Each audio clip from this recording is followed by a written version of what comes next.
আসসালামু আলাইকুম।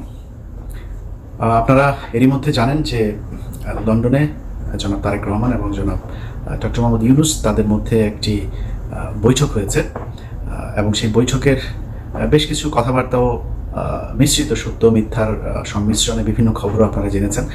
সত্য মিথ্যা বললাম এই কারণে যে আমি কিছু গণমাধ্যমেও কিছু খবর দেখেছি, যে খবরগুলোর ভেতরে আসলে সেখানে বাস্তবে যা ঘটেছিল তার অনেক কিছুই কিছু জায়গায় নেই আসল তথ্যটা, আবার কিছু জায়গায় অতিরিক্ত অনেক কিছু যুক্ত করা হয়েছে যে ঘটনাগুলো সেখানে আদৌ ঘটে নাই। আপনাদেরকে আমার ঠিক আগের ভিডিওটাতে আপনাদের জানানো হয়েছিল যে ডক্টর মোহাম্মদ ইউনূস এবং তারেক রহমানের যেই বৈঠকটি, এই বৈঠকটিতে আসলে অনেকেই ক্রেডিট নেবার চেষ্টা করেছেন ওনার মাধ্যমে আসলে ডক্টর মোহাম্মদ ইউনূসের বৈঠকটা ডক্টর মোহাম্মদ ইউনূস নিজে চেয়েছেন এবং তারেক রহমানকে সেই প্রপোজাল দেওয়া হয়েছে। যথাযথ মাধ্যমে প্রপোজাল দেওয়ার পরে তারেক রহমান সেটাতে সম্মতি জানিয়েছেন, যে কারণে এই বৈঠকটা হয়েছে। এখানে কেউ তারেক রহমান বৈঠক করতে চান নাই, ডক্টর মোহাম্মদ ইউনূস প্রপোজাল দিতে চান নাই, আরেকজন এটা করে দিয়েছেন, এরকম বিশেষ করে দুইজনের নাম না বললেই না, ডক্টর আসিফ নজরুল এবং জনাব মনির হায়দার।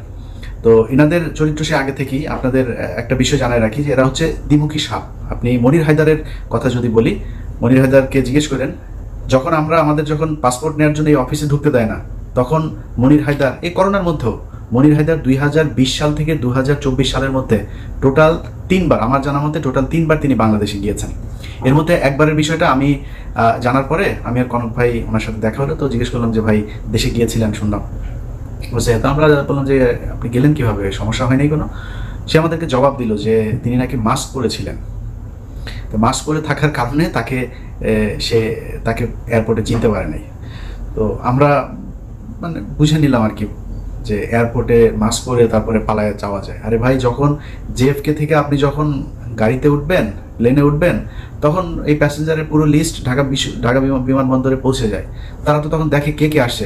আমি ইলিয়াস যদি যাই, আমি কনক স্যার যদি যাই, তো সাথে সাথে লোকজন নিয়ে হাজিরায় ধরার জন্য আসো, DGFI, NSI, SB, DB, CID, police যা যা আছে সব এসে হাজির হয়ে যাবে ধরার জন্য। উনি মাস্ক পরে চলে গিয়েছেন। তো মনির হায়দার একজন ডিজিএফআই এর খুবই প্রশিক্ষণপ্রাপ্ত এবং খুব সুদীর্ঘকালীন ধরে তিনি ডিজিএফআই সোর্স হিসাবে কাজ করেন। তো ধরেন আমার দেশের গোয়েন্দা সংস্থা, আমরা ডিজিএফআই মানে একটা নেগেটিভ একটা ন্যারেটিভ আমাদের চোখের সামনে ভাসে। এর কারণ হচ্ছে তারা দেশের বিরুদ্ধে কাজ করে। তাদের কাজ হলো ভারতীয় গোয়েন্দা সংস্থা ভারতীয় কোনো আমাদের দেশে করে কিনা, তারা ভারতের বিরুদ্ধে কে কাজ করে তাদেরকে ধরে নিয়ে তারা গুম করে। এটা হচ্ছে আমাদের ডিজিএফআই এই কাজ করে, যে কারণে জিনিসটাই নেগেটিভ।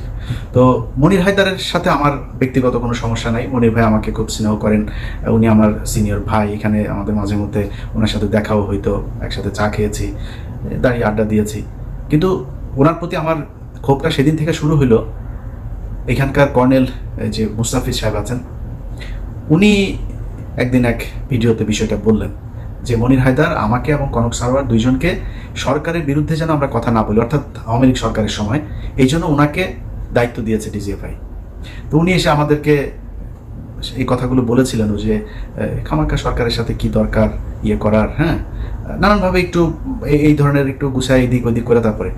পরে এই লেফটেন্যান্ট কর্নেল আপনার মুস্তাফিজ ভাইয়ের কাছে পরে শুনলাম যে তাকে তিনি এই দায়িত্বটা দিয়েছিলেন যে আপনি বললে বোধহয় ইলিয়াস এবং কনক শুনবে, তো ওদেরকে একটু যে ওরা যেন সরকারের বিরুদ্ধে এত বেশি কঠোর অবস্থানে না থাকে, আওয়ামী লীগ সরকার আসলে কোনোভাবেই যাবে না। এটা সেই 2022-23 সালের কথা মুস্তাফিজ ভাইকে উনি বলেছিলেন।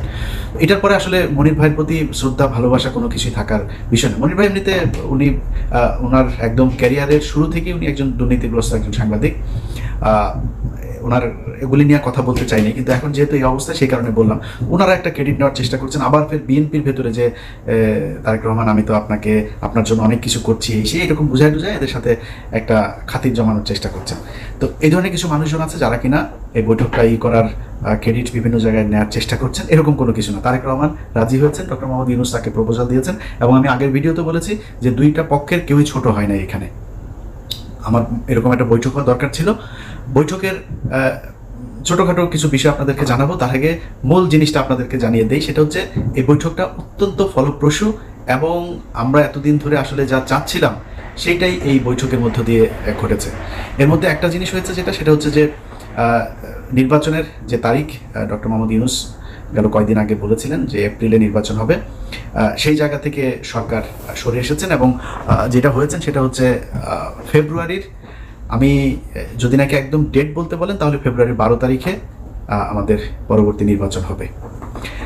12 তারিখ কেন, সেটা হচ্ছে যে কোনোভাবেই রমজানের আগে চেয়েছিল তারেক রহমানের পক্ষ থেকে নির্বাচন, এবং যেহেতু রোজা শুরু হচ্ছে ফেব্রুয়ারির মাঝামাঝিতে 16 অথবা 15 তারিখ, তার আগে 15 তারিখ এর আগে একটা বিতর্কিত নির্বাচন হয়েছিল, যে কারণে ওই তারিখটাকে করা হয়নি। তার আগে আবার শুক্রবার শনিবার এরকম কিছু বিষয় আছে। তো 12 তারিখ সম্ভাব্য তারিখ এখন পর্যন্ত আমার কাছে থাকা যে তথ্য সেটা। তো এই বৈঠকের এটা হচ্ছে মূল যে জিনিস। তো এইটার পরে যে কেউ যে কাউকে জোর করে বলেছে যে, বা ডক্টর ইউনূস বলেছে না আমরা ফেব্রুয়ারিতে করবো না, মার্চে নিয়ে যাব, এরকম কোনো কিছু হয়নি। ওনারা এটা বলেছেন, উনি বলেছেন ঠিক আছে কোনো সমস্যা নেই, নির্বাচন এইভাবেই হবে। এখন এত ফলপ্রসূ একটা কেন হইল, এটার কিন্তু কিছু কারণ আছে। এই বৈঠক করানোতে কারোর ক্রেডিট না থাকলেও বৈঠকটা যে ভালোভাবে হয়েছে এটার কিছু ক্রেডিট কিছু মানুষের আছে। সেটা হচ্ছে কিছু মানুষকে এই বৈঠকে না রাখাটাই হচ্ছে সেই ক্রেডিট। এখানে যদি সালাউদ্দিন থাকতো তাহলে প্রথমেই মনে করেন যে ডক্টর ইউনূসের সাথে তারেক রহমানের গ্যাঞ্জাম বাঁধানোর জন্য যত কোশ্চেন সেটা সে করতো। এখানে যদি আমির খসরু মাহমুদ চৌধুরী থাকতো, এখানেও একটা গ্যাঞ্জাম বাঁধাইতো।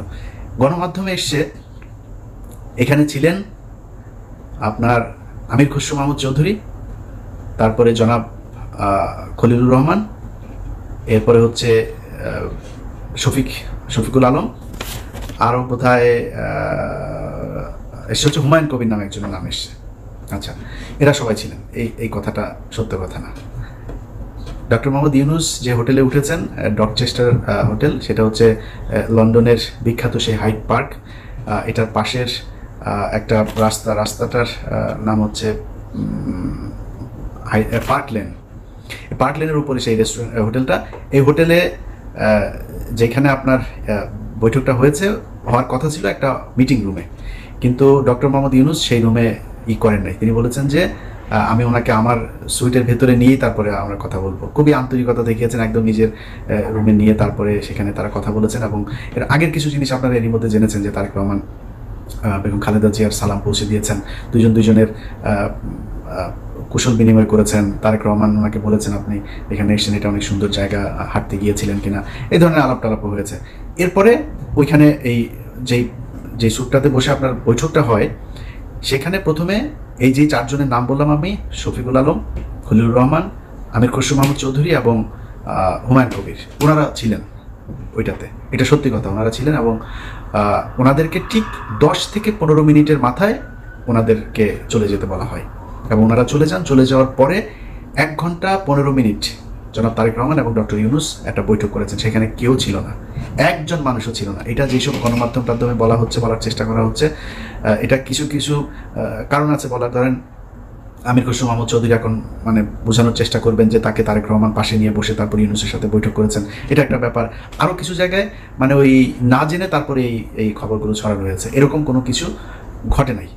তো যাই হোক, আমার কথা হচ্ছে যে যেইভাবেই হোক, এই যে 2 জন মানুষ আপনার শুক্রবার লন্ডন সময় সকাল 9টা থেকে যে বৈঠকটা তারা করেছে, সেই বৈঠকের মধ্যে আমরা বাংলাদেশের মানুষ যা চেয়েছি সেটা হয়েছে। এটাই হচ্ছে সবচাইতে বড় বিষয়, আমরা এটাই চেয়েছি।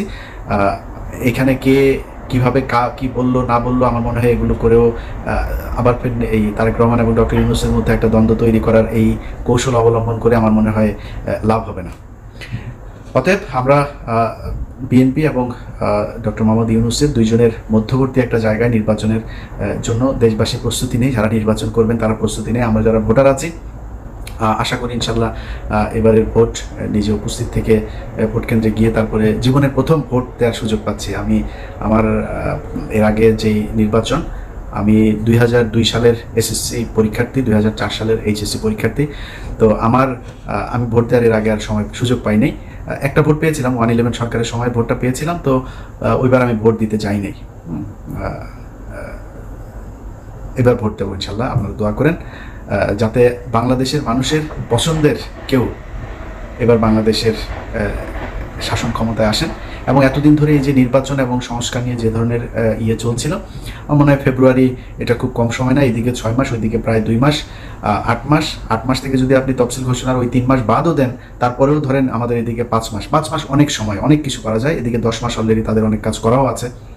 সো এই যে 10 মাস আর 5 মাস 15 মাসের মধ্যে যে যে কাজগুলো প্রয়োজন, এবং আমি এখনও আমার আমার আমার আমার খুবই এটা মানে চাওয়া থাকবে বর্তমান সরকারের কাছে, যে নির্বাচনটা কিভাবে হবে, 5 বছর পর পরের সরকার কিভাবে আবার ক্ষমতা হস্তান্তর করবে, কাদের কাছে করবে, সেটা কি দলীয় সরকার থাকবে নাকি আগের মতো তত্ত্বাবধায়ক সরকার আসবে, তত্ত্বাবধায়ক বা এরকম আলাদা কোনো সরকার ব্যবস্থা হইলে সেটা কি ব্যবস্থা হবে, এরকম একটা একদম সুনির্দিষ্ট সবার সম্মতিতে সবার ঐক্যমত্যের ভিত্তিতে একটা নিয়ম যেন করে নিয়ে যায়। আমি ওই অনেক মানুষই নির্বাচনের কথা বললেও গালাগালি করে, আবার সংস্কারের কথা বললেও কিছু মানুষ গালাগালি করে। ভাই আমি মাঝামাঝি আছি, আমি চাই একটা সংস্কার হোক এই জায়গায়, তবে নির্বাচনটা ফেব্রুয়ারিতে হোক সেটাও আমি চাই।